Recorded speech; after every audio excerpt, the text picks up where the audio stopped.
I want you to tell me again what your friend did right that day when you finally decided you wanted to talk. He sat down with me and listened. He normalized and validated what I was feeling. And I've heard people say this. What does that language sound like when you normalize and validate? What did he say? Or did he say nothing? I get it. That makes sense to me. Mm-hmm. Yeah.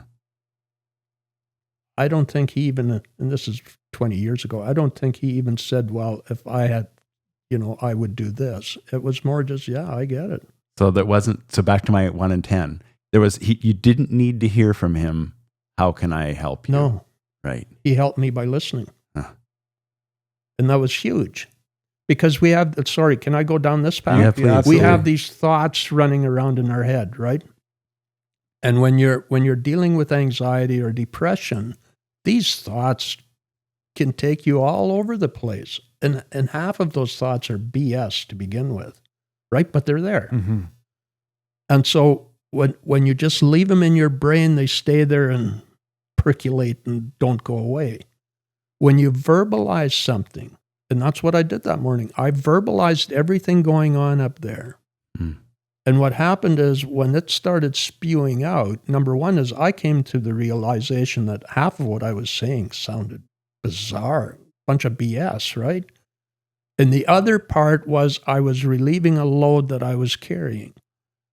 And it might be that some of what I talked about, I probably might not have felt comfortable sharing with my wife or with my kids or with my brother, right?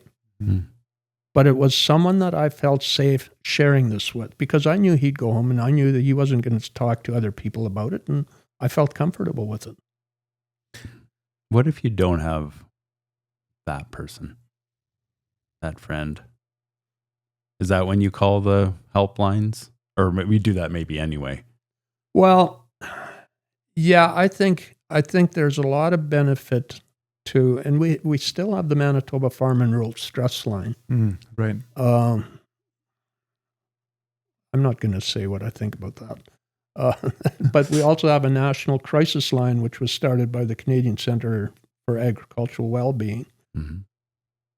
Those lines are great if you're in a crisis, right? It might be late at night because these lines are 24/7, and it's late at night or during the night when people can't sleep.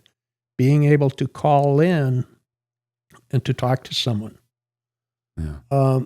Farm lines should be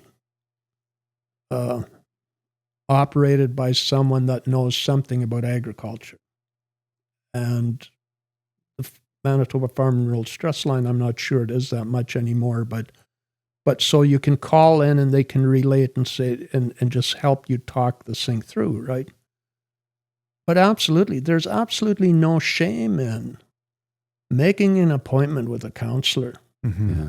Because, and it might only be one appointment. It might be 3 appointments. Who knows? Yeah. But just to help you cope better, to help you understand why you're feeling the way you are, to have that safe place to talk about it again, right?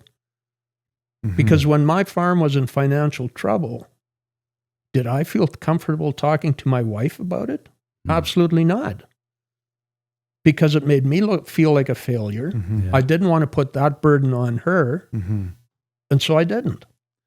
How do you, I feel like finances are I don't know what the biggest stressor is in agriculture. Weather would be one, but weather is not within your control. Finances maybe are in theory. Like is money the biggest or one of the biggest mental health factors? Because of my work with farm debt mediation, I may not necessarily. I say it is, and I've said that. In fact, I read that in an interview I did not that long ago, and I came directly out and said, financial trouble is the biggest stressor on the farm. It depends, Jay. Yeah. I mean, my finances might not be bad, but if I'm looking out at the crop and it needs to come off and we get 3.5 inches of rain and and it's not looking like it's going to come off, and there's tariffs that might come on. It goes on, and like, who knows? But at the end of the day, everything I just listed boils down to a financial issue again, right? I guess the other big one, and just as it comes to mind, is just family relationships. Well, I mean that is a big huge challenge. For it's some. absolutely huge. Yeah. But I think very often that's secondary to Money. a bigger issue. Mm-hmm. Like right? what you said, you wouldn't want to talk to your wife or burden your wife. Right. Mm-hmm. And so what happens when I'm dealing with the stress is my expectations for myself, my expectations for others go up, Mm-hmm. and nobody can do anything right. And guess what? Now there's tension in a relationship. Yeah. Mm-hmm.